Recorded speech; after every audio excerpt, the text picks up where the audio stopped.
après avoir développé ce que c'est que le développement durable et tout, là, on doit parler de fond en comble ce que c'est que le réchauffement climatique en détail, parce que là, on veut savoir les causes.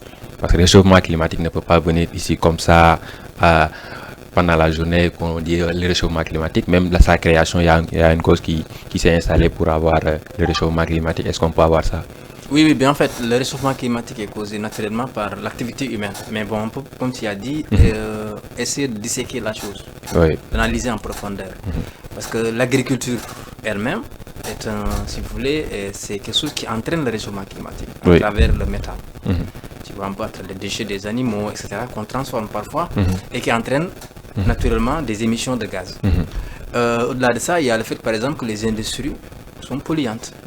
Produisent le CO2. Des CO2. Et nous sommes dans un monde, ce qu'il faut comprendre, nous sommes dans un monde industriel. Et depuis le 19e siècle, c'est comme ça. Depuis presque le 19e siècle, en tout cas 20e siècle. Avec la révolution industrielle. La révolution industrielle, évidemment, qui est une révolution de consommation aussi, à outrance. Et cela, naturellement, nous a poussé vers le progrès. Mais un progrès qui n'est pas contrôlé. Tu vois un peu. Et c'est ça le problème. C'est-à-dire que quand le progrès n'est pas contrôlé, naturellement, ça entraîne des dégâts. Et c'est vrai que la science est bon. Moi, je donne des cours à des élèves en série STEC. Tu vois, et j'explique à travers les tests que je donne cette chose-là, quoi. Je donne justement comment l'homme a fait pour façonner sa civilisation, mais comment l'homme, à travers le progrès aussi, a entraîné la chute de l'homme. Tu vois, un peu avec des textes qu'ils comprennent facilement. Hein. Donc, on voit que le développement, c'est bon, le progrès, c'est bon, mais les ressources aussi doivent être utilisées d'une certaine manière. Et le réchauffement climatique n'est rien d'autre que le fait que les ressources ne sont pas utilisées correctement. Voilà, il y a une surproduction, évidemment, qui s'accompagne sur l'exploitation des ressources, qui s'accompagne maintenant d'une désinformation actuellement sur Twitter, sur les plateformes les plus incontrôlées de la planète, comme Twitter. Parce que même là, j'ai un problème avec ça, quoi, en fait. Parce que même l'année passée qu'il y avait le problème des pêcheurs. Les pêcheurs, quand ils partaient au niveau de la mer, là, auparavant, ils pouvaient prendre jusqu'à 1 tonne, par exemple, quelques kilogrammes, qu'ils pouvaient emporter, vendre ça pour vivre leur famille.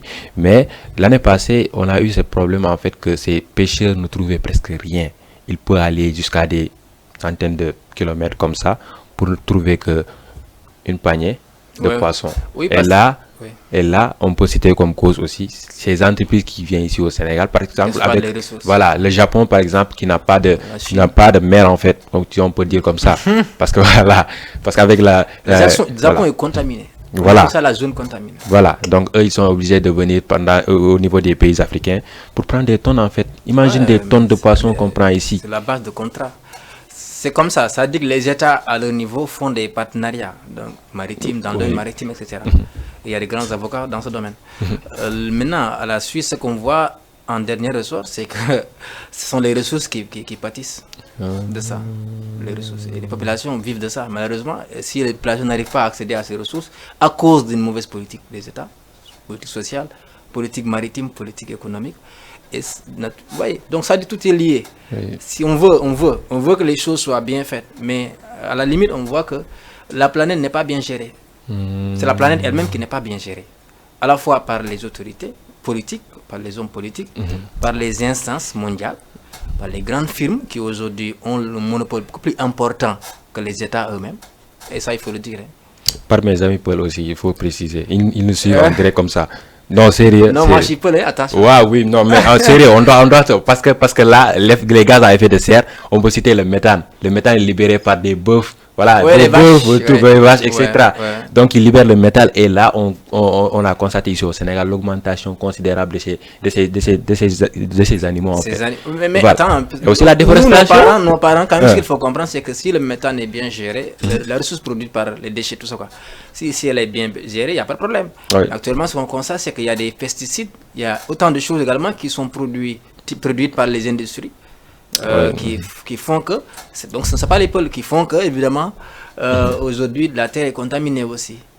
Les terres sont contaminées et puis on dit manger bio, mais on sait que ce qu'on produit et ce qu'on mange naturellement est mélangé des choses, si vous voulez, nuisibles en tout cas. En tout cas, vous n'allez pas vous échapper aussi. Même si c'est pas le méthane, là, il y a la déforestation. D'accord. Voilà, la déforestation aussi. Parce qu'on ne peut pas dire que c'est les peuls. Là, je blague en tout cas, vous savez.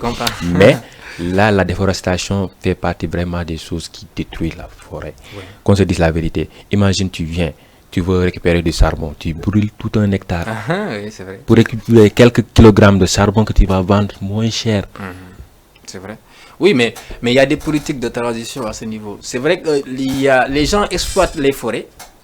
Et ceux qui exploitent les forêts, ce ne sont pas des peuls ou bien, je dis pas quoi. Ce ne sont pas des petites communautés. Hein. Oui. C'est les entreprises, les firmes internationales qui exploitent ça. Aujourd'hui, il y a un pays qui s'appelle l'Indonésie. Oui. L'Indonésie, c'est le 4e pays le plus peuplé dans ce monde. Au monde, en fait. Et l'ensemble de sa production liée à l'électricité, et si vous voulez, provient du charbon. La Chine aussi, presque. Donc, il y a des installations de charbon dans ces pays-là. Et c'est des grands, si vous voulez dire, c'est des grands pays, quoi. C'est pas des petits pays.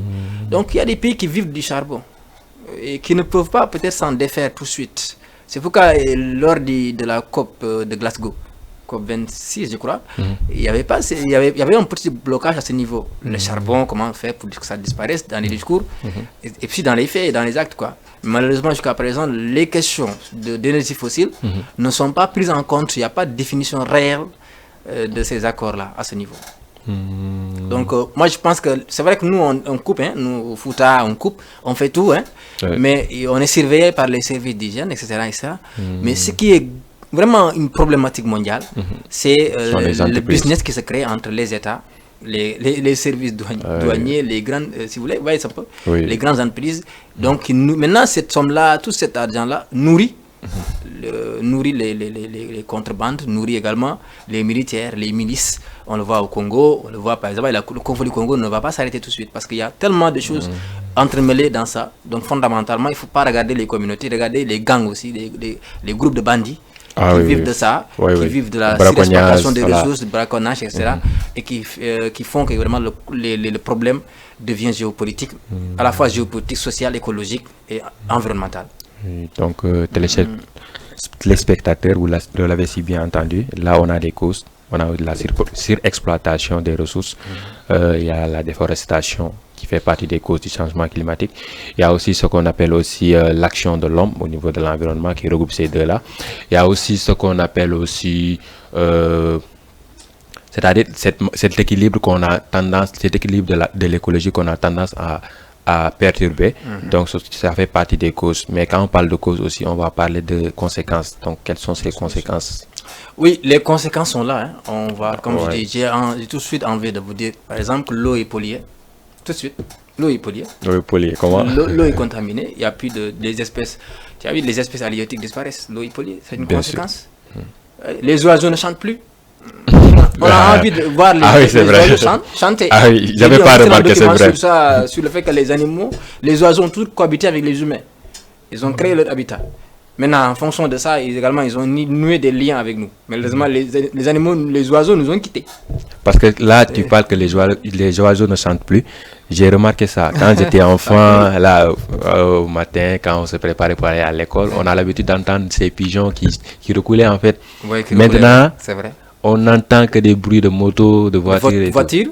Voilà. Train, terre. Les oiseaux ne chantent plus. Les arbres ne poussent plus. Ah oui. Plus d'arbres. Tu vois un peu. Voilà. Les espèces disparaissent. Les pingouins, tout ça, quoi, etc. Les baleines, tu vois, donc disparaissent.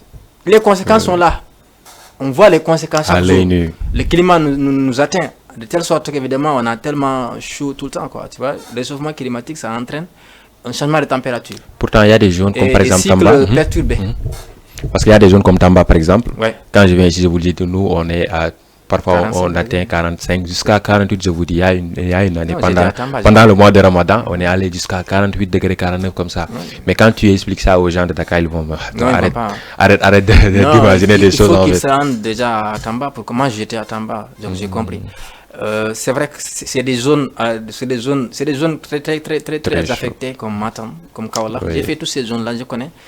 Donc c'est comme ça en fait, Aruna. Quoique la situation, elle est tellement désastreuse. Il y a un désastre écologique, un désastre économique, un désastre politique, parce qu'il y a trop de contradictions en politique. Et malheureusement, tous ces désastres-là entraînent quoi? Entraînent un choc des points de vue. Et un choc des phénomènes. Et ça renforce d'ailleurs le choc des phénomènes. Et la concurrence à tous les niveaux. Que faire? Oui, parce que avec le changement climatique, moi je dis ça à chaque fois que le changement climatique fait du développement durable en même temps. Parce que, au sens négatif, là, les changements sont pas très visibles comme ça du jour au lendemain. C'est d'année en année. Ouais. Mais là, tu sens qu'il y a quelque chose qui change, mais tu ne peux pas l'expliquer. Parce que la fraîcheur que tu ressentais quand tu étais enfant, ce n'est pas la même chose que la fraîcheur que tu ressentais. Oui. Mais là, tu n'arrives pas à l'expliquer. Tu te dis peut-être que j'ai grandi, c'est à cause de ça. Alors que c'est à cause du changement climatique. Oui, tout à fait. C'est un exemple très simple, par exemple. Aujourd'hui, les gens cultivent, mais n'arrivent pas à faire des rendements. Pourquoi? Ah oui. C'est une grande question. Les hydrologues ont bien expliqué ça. C'est le phénomène du changement climatique, des réchauffements climatiques, tout ça en fait. Ça dit que c'est lié. Donc l'eau, si l'eau ne passe plus au niveau des sols, et ça entraîne quoi? Ça entraîne une stagnation de l'eau quelque part. Et ça ne crée pas un bon rendement pour les cultures céréalières et toutes les autres cultures qui nourrissent les communautés. Donc on a beaucoup d'eau, mais l'eau ne passe pas au niveau des sols. Il y a tellement d'inondations, il y a l'eau qui stagne, etc. L'eau ne passe pas sur les sols. L'eau doit passer. C'est parce que les sols n'arrivent plus à les nappes phréatiques sont vraiment en danger. Ou en danger. Donc voilà, c'est ça le réchauffement climatique. Des inondations en n'en plus finir, de l'eau qui coule, je ne sais pas d'où, qui vient d'où, et évidemment des rivières qui sont contaminées, qui font fuir les poissons, etc. Tout est troublé, mon ami. Oui. Tout est troublé. C'est Dans tous triste. les sens, les villes sont polluées. Il y a une grande urbanisation qui pousse, qui fait dire évidemment que la pollution existe. La pollution sonore, la pollution, etc. Donc, voilà, c'est ça le réchauffement climatique en fait. C'est entraîné par l'activité je sais pas quoi, ça dit que surmenante de l'homme. Parce qu'on a tendance vraiment à mettre en avant nos profits et à oublier l'avenir de l'humanité. Voilà, donc, et puis, à la base, le développement durable, c'est ça. Penser aux communautés, aux populations qui viennent après, les générations futures dont on parle. Mais malheureusement, on n'arrive pas à trouver un équilibre entre le futur et le présent. Oui. C'est vrai qu'il y a un discours à ce niveau, mais on n'arrivera pas, apparemment, à trouver un équilibre. Il faut qu'il y ait ces responsabilités-là, sociétales, économiques, politiques, tout ça, quoi. Donc, ces responsabilités-là doivent être partagées. Il faut qu'on développe un avenir commun, un avenir à partager. C'est ça le développement durable. Mais malheureusement, ce qu'on voit, c'est qu'il y en a qui tirent de leur côté. Par exemple, si vous allez sur Twitter, ce qu'on voit, c'est qu'il y a des gens comme Jordan Peterson ou bien Steven Goddard, c'est des grands blogueurs sur Twitter qui disent que le changement climatique n'existe pas. On a vu le président Trump qui disait que le changement climatique n'existe pas. Et aujourd'hui, il y a des sites internet qui sont en train de visualiser comment la communication néfaste et polémique sur le développement durable, sur le fait que ça n'existe pas, évolue sur Twitter. Donc, depuis que Elon Musk a pris le pouvoir, le 27 octobre passé. Donc, voilà, il y en a qui tirent de l'autre côté, qui disent que le développement durable, c'est un canular. Il y a d'autres maintenant qui disent que le développement durable, c'est quelque chose qui est réel et qu'on doit poursuivre. Je ne sais pas si tu comprends pas ce que Si, je comprends. C'est des propagandes quoi, qu'on a l'habitude de voir, avec certains vraiment qui ont des millions d'abonnés et qui se permettent d'écrire ce genre de propos. Ouais, très bien. Là, vraiment, et c'est ça en fait. C'est désolant en tout cas. C'est désolant. Et aussi, malgré tout, il y a des solutions aussi qui sont mises en place. Il y a des solutions. Moi, je crois qu'il y a des solutions. D'abord, les COP sont des solutions. Ça, il faut le comprendre. Les COP ne sont pas inutiles à ça pour ça. Hein. Les COP permettent, comme j'ai dit, de réguler, un petit pays, réguler. Permettent, par exemple, à un petit pays comme le Sénégal de discuter avec les États-Unis sur des problématiques environnementales. Et c'est ça, en fait. Les COP permettent vraiment de faire avancer le débat à ce niveau. Le problème des COP, c'est que les COP n'arrivent pas à produire des résultats probants. C'est-à-dire qu'on discute sur des points stratégiques, mais à la fin, on voit que c'est des comités qui sont mis en place. Et, par exemple, l'exemple le plus simple, c'est la COP de Paris.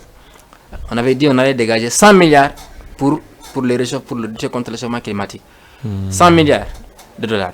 Aujourd'hui, on retrouve quoi? On se retrouve on dit qu'il faut maintenant des milliards encore pour lutter contre le changement climatique, en mettant l'accent sur les dommages et intérêts. Des pays qui n'arrivent pas à financer des 100 milliards, qui retournent, qui disent maintenant qu'il faut encore des milliards et des milliards pour financer les pays vulnérables. Donc ça dit qu'on n'arrive pas à mobiliser toute la somme déjà pour la COP de Paris. COP 21, oui, COP 21 de Paris, si vous voulez. Mais encore, on dit encore qu'il faut mobiliser de l'argent. Ça veut dire qu'il y a des contradictions. Les actes sont plus ou moins faibles. Voilà, en termes de mobilisation des finances, de l'argent, etc., pour lutter contre ces dégâts-là et ces dommages-là. Moi, je crois que les solutions existent, mais du point de vue rhétorique, oui. C'est-à-dire que rhétoriquement, les solutions existent, les gens parlent. Voilà, les gens parlent de solutions.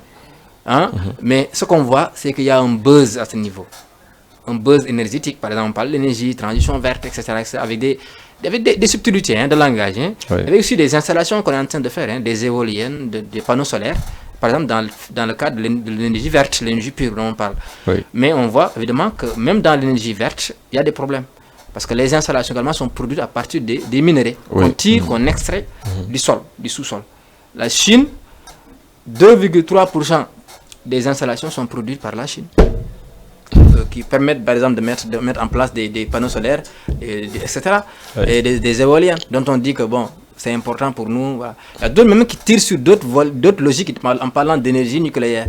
On sait que l'énergie nucléaire, par exemple, ça permet aujourd'hui à des grands engins ou bien des sous-marins de fonctionner. Donc il y en a qui pensent qu'on peut trouver des solutions à partir du nucléaire, à partir de l'énergie verte.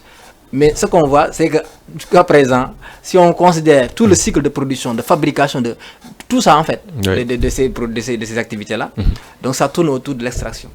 C'est-à-dire que l'extraction, on ne peut pas oublier ça, on ne peut pas en tout cas abandonner ça. On continue à extraire pour parler de développement durable, parler de transition.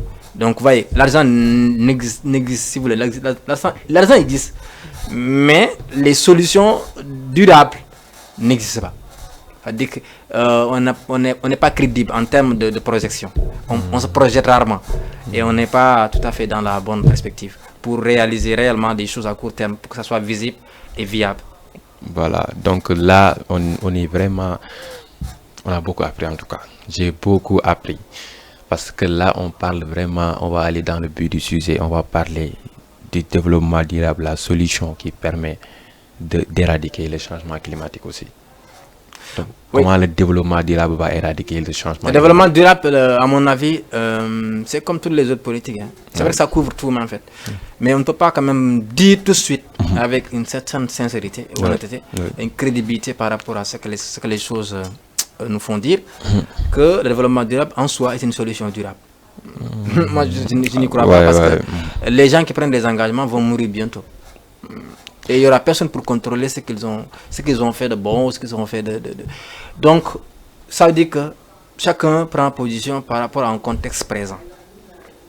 Mais on sait que dans le futur, il y aura d'autres qui vont venir peut-être, qui vont nier même ce que les autres ont fait. Ah oui, c'est vrai, c'est scientifique. Donc, l'humanité avance, progresse, mais il y a des distorsions de langage qui peuvent venir tout de suite anéantir toutes nos espérances. Toutes nos espérances, etc., toutes nos expériences.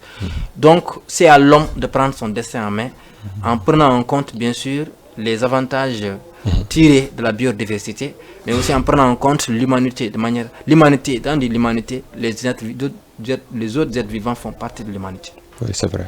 On ne peut pas se réclamer de l'humanité en disant que je suis humaniste, en ne prenant en compte que l'homme, en mettant en centre que l'homme, en oubliant l'environnement. L'environnementalisme est devenu maintenant une idéologie, une propagande à grande échelle qui doit être évidemment préservée, développée, accompagnée et aussi surtout exaltée, analysée de fond en comble.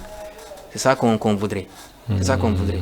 Tu vois, donc moi je pense que la solution réelle, peut-être, c'est que tout le monde puisse s'accorder sur le fait que pour arriver à un monde commun, un monde de partage des valeurs, à un monde où il y a l'équilibre entre les valeurs, les progrès, les ressources, etc. Pour arriver à ça, il faut que tout le monde se rende compte de l'importance de la planète pour nous tous, de l'importance de l'homme, mais l'homme dans son sens digne, de l'importance également des conditions désastreuses auxquelles nous sommes confrontés pour trouver maintenant des solutions à cela. Voilà, trouver des arguments à cela et puis avec des solutions viables, fondamentalement. Mais ça, pour que ça soit possible, il faut des COP, c'est vrai, mais il faut également plus d'action. Voilà, donc comme on a l'habitude de lire, plus de pratique que de théorie. Voilà. Donc il est vraiment temps qu'on est dans l'action en fait.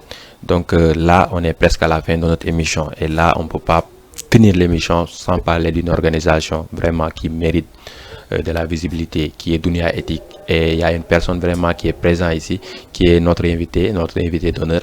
Donc, qui est la personne, on peut dire, qui peut plus présenter cette organisation pour que ces jeunes qui nous suivent, en fait, pour apporter leur contribution pour le développement de notre cher continent, le développement de notre planète, le développement de notre univers. Donc, chers amis, vraiment, nous, en tant que membres aussi de cette organisation, il y a certains qui vraiment qui veulent y intégrer. Peut-on avoir un peu d'explication sur vos objectifs, ce que vous faites et comment faire pour adhérer à cette organisation qui est Dunia Éthique? Oui, effectivement, je crois que c'est... Merci en tout cas d'avoir pris l'initiative d'en parler. Moi, je pense qu'on est dedans, hein, dans le développement durable. Oui. Donc, nous, on s'intéresse beaucoup plus à quatrième, si vous voulez, au quatrième ODD. Voilà, c'est ça. Donc, on met l'accent sur la formation, le développement des compétences, l'éducation, etc. Donc, voilà. Maintenant, le développement durable rime avec beaucoup de choses, certes, mais il n'y a pas que ça, quoi. Ce qu'on peut dire par rapport à l'organisation Dunia Éthique, c'est que c'est une organisation qui est née récemment, nouvellement, hein, donc créée nouvellement en 2018, et qu'à la base, il y a 2 entités, à Paris et au Sénégal. Moi, je suis le coordinateur des activités au Sénégal, donc je fais un travail avec d'autres, donc qui sont structurés autour de pôles. Pôle éducation, développement durable, pôle formation, pôle RSE, voilà, pôle éducation numérique. Donc, on fonctionne sur la base des pôles. Et tous ces pôles-là font la promotion d'activités, hein, soit écologiques, environnementales, d'activités, disons, numériques, pour la formation des transferts de compétences, et d'activités autour maintenant de la promotion et la sensibilisation, quoi, du développement durable. C'est important ce qu'on est en train de faire. Parce que depuis qu'on s'est installé au Sénégal en 2020, on essaie de faire des activités, même si avec des piètres moyens, mais on essaie quand même à chaque fois de nous mobiliser avec des jeunes, d'autres jeunes comme vous, hein, qui cherchent plutôt à faire émerger un discours dominant autour du développement durable. C'est ce qu'on est en train de faire. Les moyens ne sont pas là, certes, mais nous avons des ressources humaines qui sont capables de porter ce message-là. Voilà, maintenant que pour les jeunes qui veulent y intégrer, comment... Voilà, c'est très simple, ils n'ont qu'à s'approcher de... Nous avons par exemple quelqu'un qui s'occupe de ça, hein, voilà, responsable des adhésions. Mais si vous voulez, vous pouvez nous contacter via Facebook, via Twitter, via LinkedIn, etc. On est dans nos activités, réseaux sociaux, etc.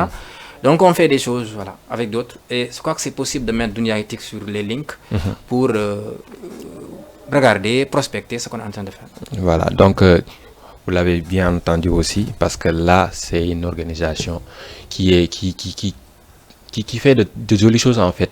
Là, qui m'a même convoqué à intégrer. Moi, je suis de la jeune chambre, mais avec Dunia Éthique aussi, on peut plus apprendre là-bas aussi. On peut beaucoup apprendre et aussi on peut beaucoup faire. Parce que le bénévolat est quelque chose vraiment qui n'a pas de prix. C'est pour cela en bénévolat, on ne paye pas. Mais ce que tu vas gagner, c'est plus important que de l'argent. Il faut faire une émission sur ça, d'ailleurs, inviter des gens. C'est pas le bénévolat. Voilà, c'est important aussi. Ce sera l'objet d'une émission, Inch'Allah, sur votre émission Ma Santé, Mon Environnement. On arrive à la fin, on va donner l'occasion à notre invité de conclure, en fait, et aussi d'entendre ses conseils. Je pense que d'abord je vais remercier vraiment, je te remercie vraiment parce que toi-même tu fais un excellent travail dans ton domaine et tu as reçu beaucoup de prix, ça veut tout dire, donc je ne vais pas revenir sur ça. Ce qui est important, c'est que le discours que tu mènes, le discours que tu fasses dire, en fait, c'est un discours innovant, parce que les jeunes naturellement sont tournés vers autre chose, vers le profit, etc. Là, c'est le profit. Et si tu mènes ce discours-là avec à l'appui un média qui t'aide à faire cette promotion-là, à parler des choses vraiment réelles, concrètes et aussi au bénéfice des populations, moi je pense que tu es sur une bonne voie, sur une bonne direction. Il faudra que le travail continue maintenant. Il faudra augmenter l'audience d'une autre manière, voilà, rendre visite aux gens, etc., faire des activités externes pour que la chose évolue. Donc moi je pense que pour nous c'est une opportunité que vous nous donnez. Alors je vous remercie votre direction, je remercie tout le monde, toutes les personnes qui vous ont accompagné pour la réalisation de cette émission. Vraiment, merci beaucoup, très cher invité. C'était un plaisir pour moi de partager une émission avec toi. Vraiment, tu es une personne vraiment qui est un modèle pour nous tous en tant que jeunes. Là, tu es très actif, tu es vraiment, je ne sais même pas quoi dire, tellement que l'homme a fait des choses extraordinaire dans sa vie et là ça continue d'année en année. On te souhaite aussi d'avoir une carrière qui va vraiment te rendre fier aussi ta famille, rendre fier, même si on sent très bien qu'il y a une fierté déjà là, mais on veut plus en fait. En tout cas, c'est votre émission Ma Santé, Mon Environnement et on va se donner rendez-vous la semaine prochaine à partir de 12h00 sur votre émission Ma Santé, Mon Environnement. On va parler aussi de la santé, on va parler d'un thème très important, ce sera un thème surprise, donc on vous appelle aussi à partager les différents posts qu'on fait dans nos différentes chaînes YouTube ainsi que Facebook, et là le partage aussi fera partie aussi de la sensibilisation digitale. Donc vraiment, et merci beaucoup chers téléspectateurs et téléspectatrices de nous avoir suivis sur votre émission Ma Santé, Mon Environnement. Merci beaucoup. Merci.